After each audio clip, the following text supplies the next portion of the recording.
My name is Motaz, and to complete this project, I will be using a liquid that I have been drinking for the past 12 years plus, and that is milk. You see, I have this wonderful habit of whenever I wake up in the morning, I actually drink a cup of milk with grinded coffee. And I heat the cup of milk, as you see here, for a couple of minutes.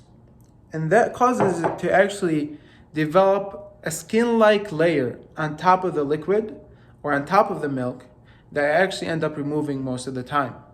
Now, why am I mentioning this? Because today I will be explaining surface tension, which is also described and seen as a skin-like layer on top of liquids due to their properties. Okay, let's use this drawing board here for a minute.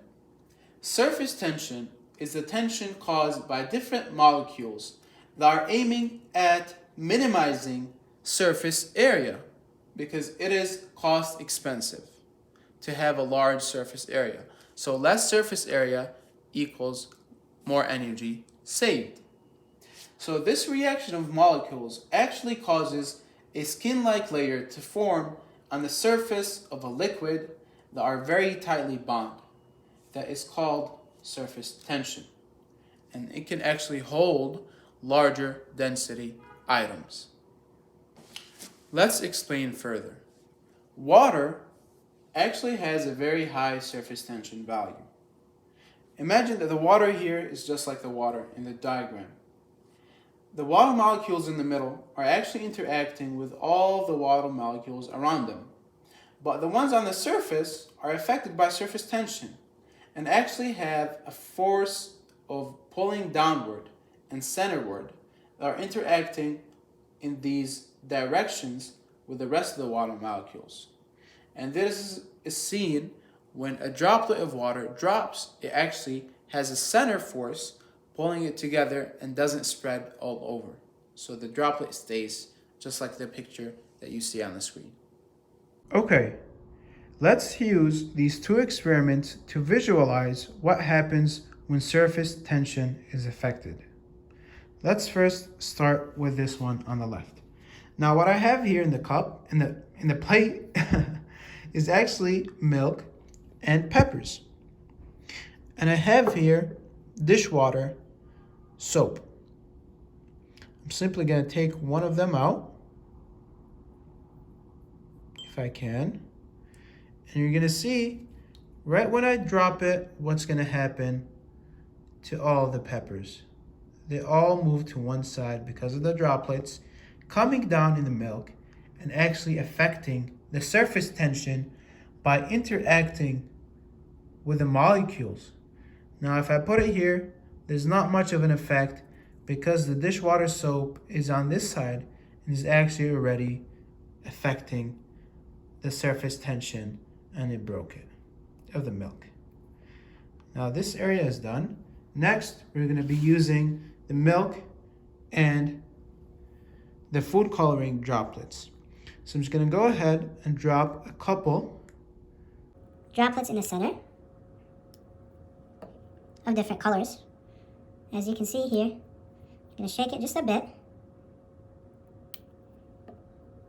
so that all these droplets can just stay in the center. And we're going to use dishwater soap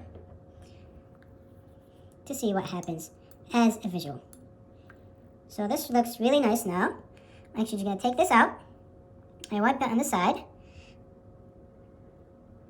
And then now just watch what happens when I put this inside. You can see how it's moving from the center outward, affected by the dishwater soap. As a beautiful visualization of how all the surface area is affected. Now, to explain what actually is happening here, the milk is interacting with the dishwater soap and is coming in from all directions to interact with it. And the movement of the food coloring is actually helping us realize and see into visualization of how the surface tension is affected on the milk. Okay, so here I have a table that shows a bunch of different surface tension values for common liquids. And I want to make a note that water at 20 degrees Celsius and water at 100 degrees Celsius, we notice that it dropped. That's because when temperature rises, surface tension decreases. Here we have example problems for the calculation of surface tension. We see that the force is pulling a film of fluid one way, while surface tension is acting the other in order to minimize the surface area, just like we mentioned earlier. To end off, I have here some important implications of surface tension.